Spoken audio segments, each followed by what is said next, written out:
भगवान विष्णु के उद्देश्य में सहायता करने के लिए अनेक हजार देवताओं ने संतानों को जन्म दिया।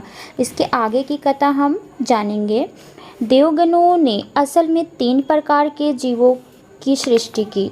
पहले ब्रह्मा जी के मुंह से जिस समय ब्रह्मा जी जमाई ले रहे थे, भालुओं के राजा जाम्बवान निकले। ये भालू पहले प्रकार के जीव थे और अन्य 2 प्रकार के जीव बंदरों के रूप में प्रकट हुए, जिनमें से एक प्रकार के बंदरों की गायों की तरफ लंबी पूंछ होती थी। धरती पर इन भालुओं और बंदरों की संख्या 1 करोड़ से अधिक थी और जिस समय ये प्राणी जंगलों में नाना प्रकार के फल और कंदमूल खाने के लिए भटकते, उस समय अपनी भागदौड़ से वे पृथ्वी को रौंद देते थे।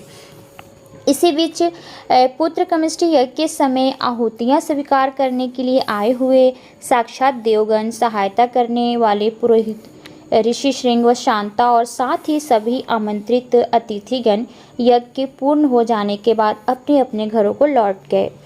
फिर 12 माह की गर्भावस्था के बाद चैत मास के शुक्ल पक्ष की 9वीं तिथि को कौशल्या ने एक पुत्र को जन्म दिया।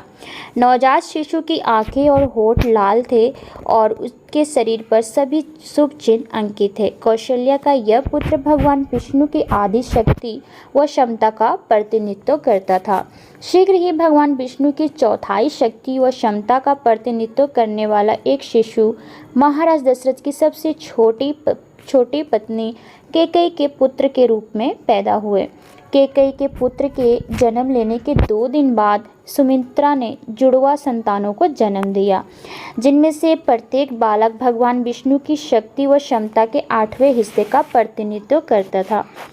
ये चारों नवजात शिशु एक दूसरे से अत्यधिक मिलते जुलते थे। वे अत्यंत योजपूर्ण थे और उन्हें निहारना अत्यंत सुखकर था। दशरथ के इन चारों पुत्रों के जन्म के समय देवगणों ने स्वर्ग से पुष्पों की वर्षा की और साथ ही आकाशलोक से दिव्य संगीत की ध्वनि भी सुनाई दी।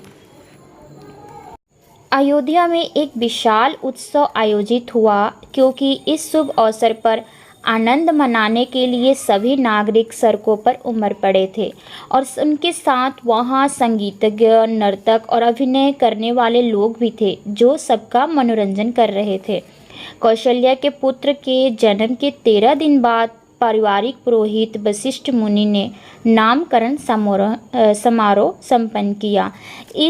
इन अत्यंत सौभाग्यशाली मुनि ने कौशल्या के पुत्र का नाम राम, कैकेयी के पुत्र का नाम भरत और सुमित्रा के जुड़वा पुत्रों के नाम लक्ष्मण और शत्रुघ्न रखे।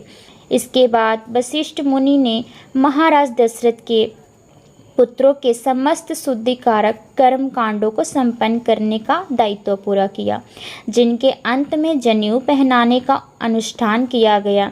वशिष्ठ मुनि के सक्षम मार्गदर्शन में ये चारों बालक वेदों के ज्ञाता बने, महान योद्धा बने और साथ ही समस्त दैवीय गुणों के भंडार भी बन गए।